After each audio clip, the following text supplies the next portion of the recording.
న్యాయస్థానాలు చట్టానికి లోబడి పనిచేయాలి. చట్టాన్ని సక్రమంగా అమలయ్యేలా చూడాలి. చట్ట విరుద్ధంగా ప్రవర్తించే వాళ్ళని శిక్షించాలి.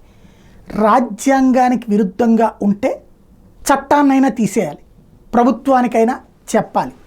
ఇది న్యాయస్థానాలు. వర్ధమాన దేశాల్లో న్యాయస్థానాలకి అత్యధిక గౌరవం ఉంటుంది. మన దేశంలో సుప్రీంకోర్టుకైనా, పాకిస్తాన్ అయినా, ఇట్లాంటి దేశాల్లో. అయితే ఇక్కడే అసలైనటువంటి లాజిక్ నడుస్తుంది. తాజాగా ఏదైతే బంగ్లాదేశ్లో గొడవకు కారణం ఏంటి? హసీనా చేసిన తప్పేంటి? గతంలో వాళ్ళ నాన్న హయాంలో ఇచ్చినటువంటి రిజర్వేషన్లని ఆవిడ రద్దు చేసింది.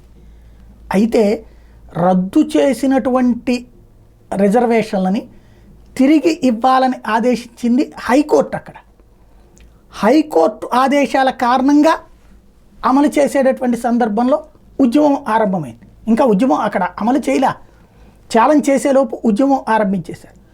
ఆ తర్వాతన తలలు తీసుకోవడాలు, ప్రాణాలు తీసుకోవడాలు, ఉద్యమాలు, అరెస్టులు, జైళ్ళు. చివరికి సుప్రీంకోర్టు తీర్పు ఇచ్చింది.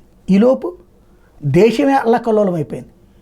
ఒక తీర్పు, ఏది సంబంధం లేనటువంటి తీర్పు. న్యాయస్థానానికి ఏంటి సంబంధం? అది రిజర్వేషన్లు అన్నటువంటిది అక్కడ ఉన్నటువంటి ప్రభుత్వం తీసుకోవాల్సిన నిర్ణయం, రాజ్యాంగానికి లోబడి తీసుకోవాల్సిన నిర్ణయం. అది వాళ్ళు చూసుకుంటారు. మధ్యలో కోర్టు ఇంటర్ఫీర్ అయ్యి తమ గొప్పతనం కోసం చూపెట్టుకుంటే ఇప్పుడు దేశమే అస్థిరమైపోయింది. ఇప్పుడు అస్థిరతకి కారణమైంది ఏంటంటే ఒక తీర్పు.